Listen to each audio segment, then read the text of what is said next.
වෙනවා කුමක් නිසාද? දුස්සීල භාවය නිසාමයි. ඒ නිසා අපි ගැටෙන හිතක් සකස් කරගන්න මොහොතක් පාසා, ලෝභ ද්වේෂ මෝහ හිතක් සකස් කරගන්න මොහොතක් පාසා නිරේතුරුවම අපි ආයුෂ හීන කර ගැනීමේ මාර්ගයට අපි අවතීර්ණ වෙනවා පින්වතුනි. මේ ආයුෂ හීන කරන මාර්ගයේ ශක්තිමත් වෙලා බුදුරජාණන් වහන්සේ දේශනා කරනවා පරමායුෂ අවුරුදු 10යි කියන තැනට එනවා කියලා. පරමායුෂ අවුරුදු 10යි කියන තැන මුර්ග සංඥාව මිනිස්යා තුල සකස් වෙනවා කියනවා. මිනිස්යා මුර්ගයෙක් වෙනවා කියනවා. මරා ගන්නවා කියනවා, කපා ගන්නවා කියනවා, කොටා ගන්නවා කියනවා. මේ මුළු පෘථිවියම එකම ලේ විලක් වෙනවා කියනවා. එදාට ආයිමත් මිනිස්යා මිනිමස් කන්න පටන් ගන්නවා පින්වතුනි. එදාට ආයිමත් මිනිස්යා මිනිමස් වල රස බලනවා. තමන්ගේ බිරිඳට දරුවා හම්බ වෙනකන් ස්වාමි පුරුෂයා බලාගෙන ඉන්නවා මරාගෙන කන්න. තමන්ගේ බිරිඳට හම්බ වුණ දරුවා ස්වාමි පුරුෂයා කකුල් දෙකෙන් ඔසවලා බිරිඳ ඉස්සරහාම පොළවේ ගහලා මරලා දානවා. ඒසා මුර්ග සංඥාවක් අනාගත ලෝකේ එනවා පින්වතුනි.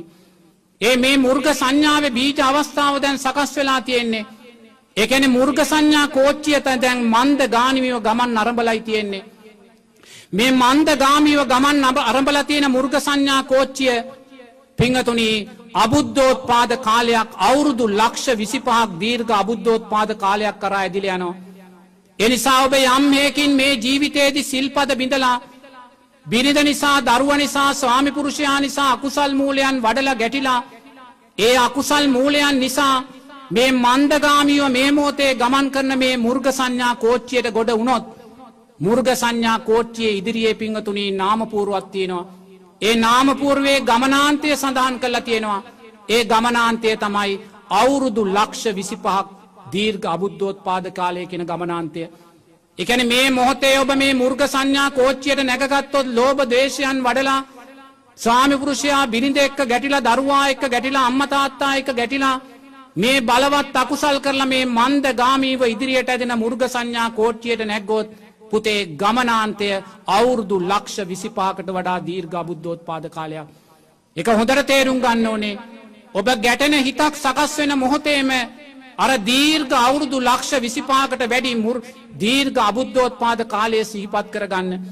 ධර්මයක් නැහැ, සංඝයා නැහැ, බුද්ධ කියන වචනයක් නැහැ. මිනිස්සු ගල් වලට, ගස් වලට, ඉරට, හඳට, තාරකාවන්ට වඳින්නේ. සමහරු වතුලේ ගිරලා විමුක්තිය හොයනවා, සමහරු නිර්වස්තුව විමුක්තිය හොයනවා, සමහරු මිනි මරලා ලේ වලින් විමුක්තිය හොයනවා. ධර්මයක් ලෝකේ නැහැ පින්වතුනි.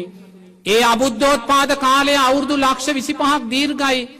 ඒ දීර්ඝ අබුද්ධෝත්පාද කාලේ කරා යන මුර්ග සංඥා කෝච්චිය දැන් හෙමින් ගමන් ආරම්භ කරලා තියෙනවා.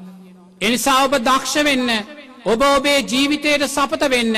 මම මේ මුර්ග සංඥා කෝච්චියට නගින්නේ නැහැ කියලා.